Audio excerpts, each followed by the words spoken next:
une femme qui a connu son mari, vétéran de l'armée, comme un homme stoïque et froid et stupéfaite lorsqu'elle l'aperçoit avec une petite fille. Elle le suit pour comprendre ce qu'il fait, mais découvre qu'il lui a caché des secrets et que leur mariage est loin d'être parfait. C'était une journée ensoleillée. La porte du bus s'ouvre en sifflant lorsqu'il arriva à l'arrêt bondé. Betty monta rapidement dans le bus avec la foule et eut la chance d'avoir un siège côté fenêtre. Elle était pressée de se rendre à une réunion et ne voulait pas être en retard. Alors que le bus bondé de passagers se mit en route, Betty regarda par la fenêtre.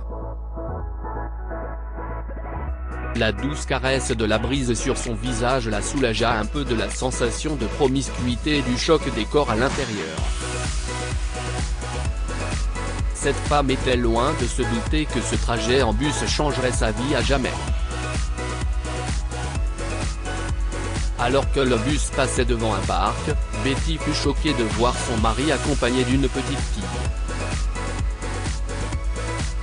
Elle ne devait pas avoir plus de 4 ans, et Jack la tenait par la main et l'accompagnait jusqu'au parc. Betty perdit de vue son mari et la fillette lorsque le chauffeur de bus prit un virage serré au prochain passage à niveau.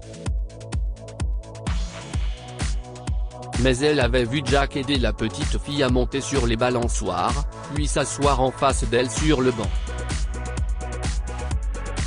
Betty avait remarqué la sympathie de ses yeux lorsqu'il regardait l'enfant. Elle ressentit une pointe de jalousie, se demandant qui était cette petite fille et pourquoi Jack lui était si dévoué. Betty et Jack étaient mariés depuis plus de 20 ans et avaient 2 garçons.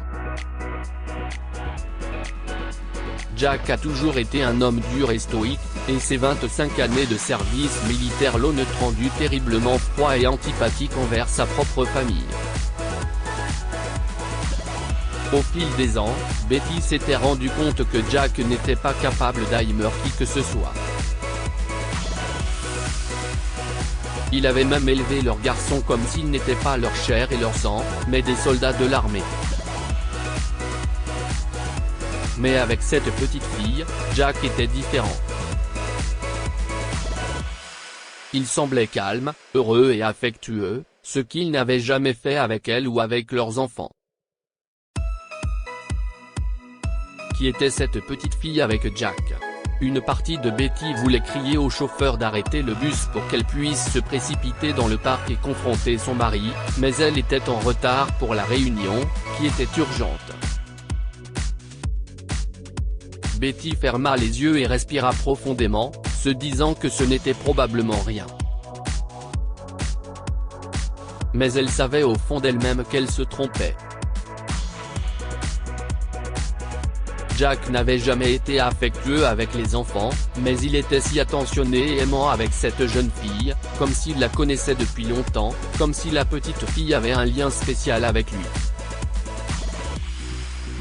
Toute la journée, Betty était incapable de se concentrer sur son travail ou de se détacher de Jack et de la petite fille.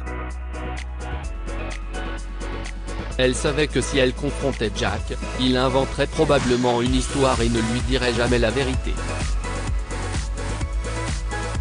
Il était comme sa pointe, il n'a jamais été à l'aise pour partager des choses sur sa vie, sa profession ou ses amis. Pour Betty, chaque révélation sur la vie de Jack ressemblait à un jeu du Père Noël secret dans lequel elle n'avait aucune idée de l'identité du Père Noël secret et de la surprise cachée que le Père Noël lui réservait. Ce soir-là, à la maison, Betty décida qu'elle découvrirait ce qui se passait, et qu'elle le ferait bien assez tôt. Le lendemain, elle prit un jour de congé et suivit secrètement Jack dans sa voiture, en faisant bien attention de ne pas se faire remarquer.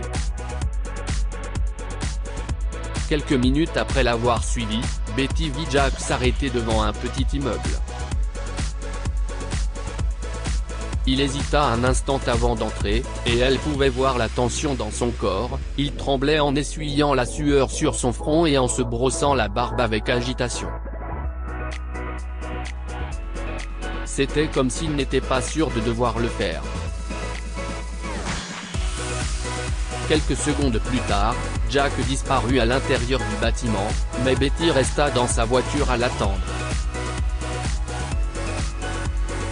Lorsqu'il en sortit, elle remarqua que la petite fille était de nouveau avec lui. Betty se rendit compte que quelque chose n'allait pas. Lorsque Jack et la petite fille disparurent dans la rue, Betty sortit de la voiture et se précipita à l'intérieur de l'immeuble. Elle vérifia l'ascenseur et trouva l'étage où Jack s'était rendu. En entrant dans l'ascenseur et en appuyant sur le bouton du 4e étage, Betty sentit son cœur s'emballer dans sa poitrine. Après quelques minutes, la porte de l'ascenseur s'est ouverte et elle s'est retrouvée à un étage avec 3 appartements. Betty prit son courage à 2 mains et appuya sur la sonnette de l'appartement le plus proche de l'ascenseur. Une femme d'une quarantaine d'années ouvrit la porte. « Oui ?» demanda-t-elle à Betty. « Bonjour, je suis Betty », dit Betty. « Je me demandais si… Je veux dire, je suis désolée que Jack vous ait encore dérangé », a-t-elle menti comme si elle savait que Jack lui avait rendu visite. « Je n'arrête pas de lui dire que je peux m'occuper d'elle. Qui n'aime pas passer du temps avec une petite fille, après tout ?»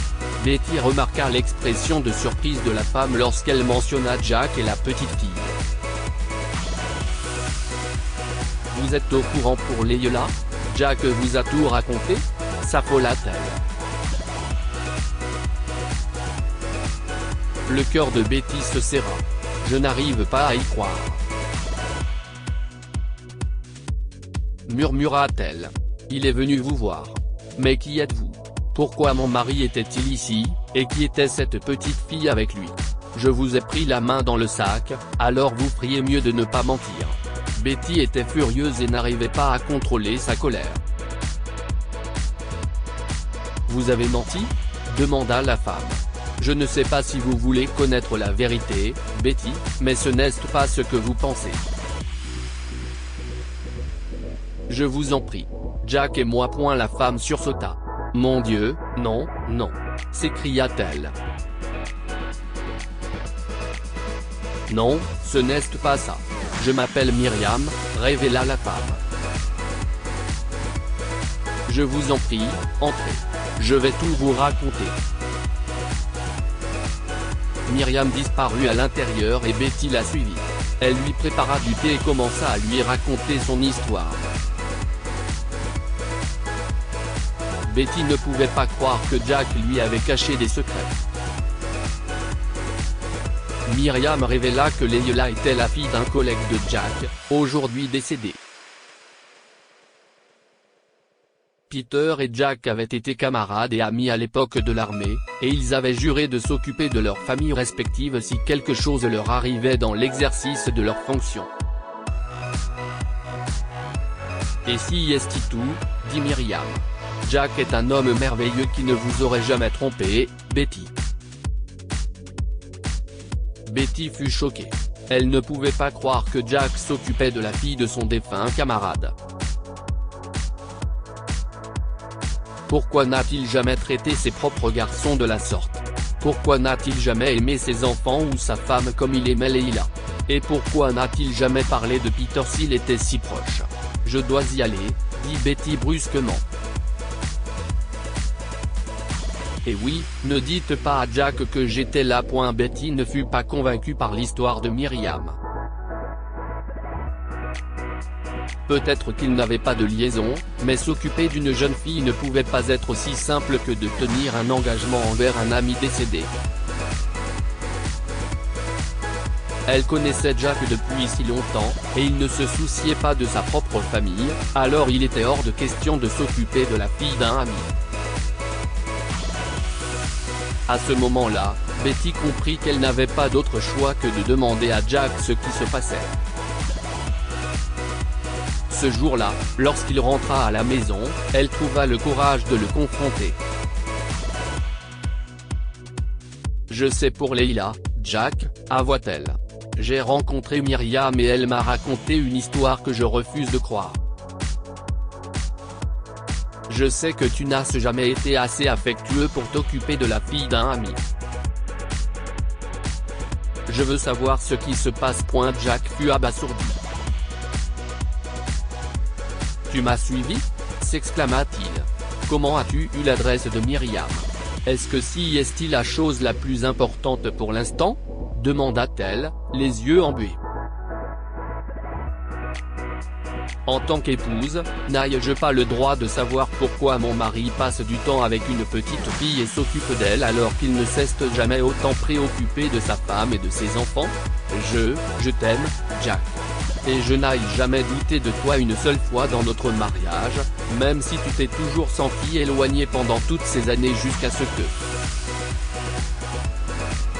j'ai vu cette petite fille avec toi en allant au travail, et je dois dire que j'étais jalouse.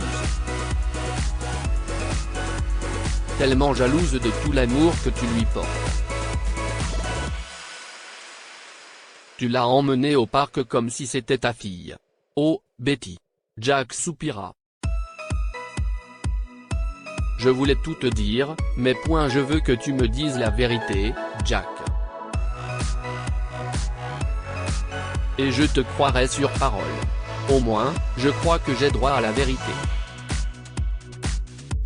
Je n'ai pas confiance en Myriam, mais j'ai confiance en toi. Si est ma petite fille, admit Jack, sa voix dépassant à peine un murmure. Et si est la vérité ? Quoi ? Betty sursauta. Mais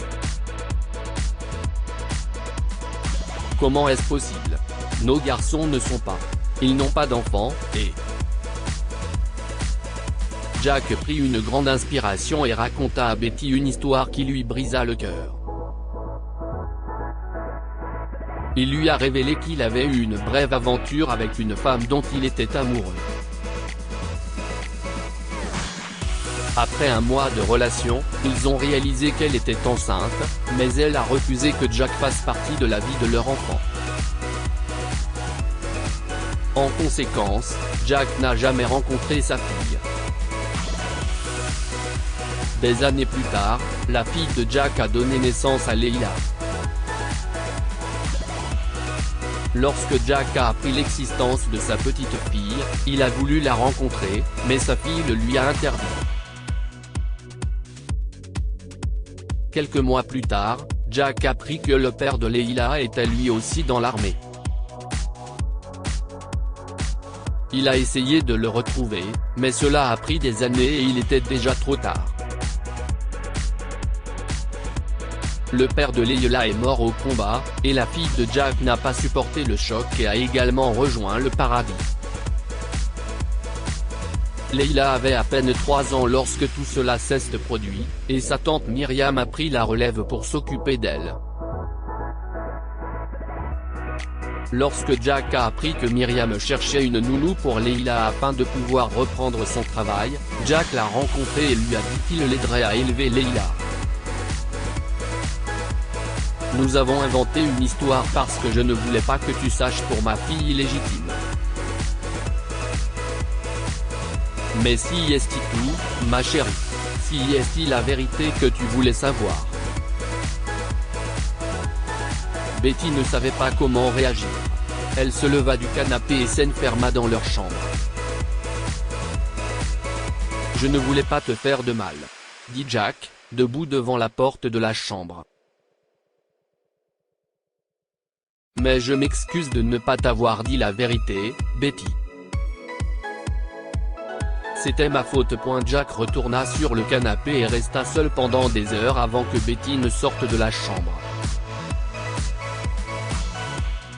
Où est Leila? Lui demanda-t-elle. Elle est avec Myriam, répondit Jack. Mais pourquoi?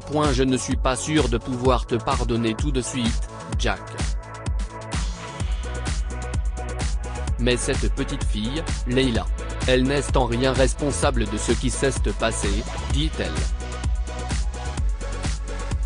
Et je sais que tu aimes cette petite fille, même si tu n'as jamais été très gentil avec nos enfants, et je détesterais la voir grandir sans famille alors qu'elle a un grand-père et une grand-mère, et une tante. J'aimerais la rencontrer. » La sensibilité de Betty fit monter les larmes aux yeux de Jack. « J'apprécie beaucoup, dit-il. Merci pour tout ce que tu fais pour Leila, Betty.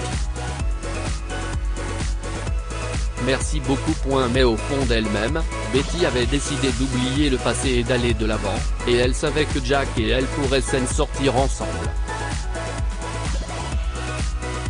Betty fut frappée par l'altruisme et le dévouement de Jack à l'égard de Leila. Elle se rendit compte qu'elle avait sous-estimé son mari et qu'il était capable de bien plus qu'elle ne l'avait jamais imaginé. Il avait peut-être été un homme au cœur froid pendant toutes ces années, mais il était en train de changer. Et cela faisait si longtemps que Betty voulait voir ce changement chez Jack. Le lendemain, Jack emmena Betty voir Leila, une petite fille timide mais curieuse. Lorsque Betty tint la petite main de Leila dans la sienne et lui sourit, elle ressentit une vague d'émotion, de l'amour, de l'affection et de l'acceptation. Elle ne voyait pas Leila comme une partie du passé de son mari, mais comme la petite fille que Dieu lui avait donnée. Betty oublia qui était Leila et d'où elle venait. Tout ce qui comptait pour elle, c'était que la petite fille lui avait montré un côté de Jack qui avait été enfoui au plus profond de lui pendant toutes ces années, un grand-père doux et gentil qui adorait sa petite fille. En quittant l'immeuble ce jour-là, après avoir rencontré Leila, Betty a ressenti quelque chose, un sentiment renouvelé d'amour et de respect pour son mari. Elle savait qu'il aurait encore du travail à faire, mais elle était prête à le faire pour le bien de leur famille. Le nouveau Jack était plus capable d'aimer, d'adorer sa famille, de prendre soin de sa femme et de ses enfants, d'être plus gentil et plus chaleureux. Betty serra doucement les mains de Jack pendant qu'ils rentraient chez eux, sachant qu'un avenir meilleur les attendait. Elle savait que Leila faisait aussi partie de cet avenir meilleur et que sa famille s'était épanouie avec l'existence de la petite fille. Que pouvons-nous apprendre de cette histoire? La confiance et la foi sont les pierres angulaires d'une relation.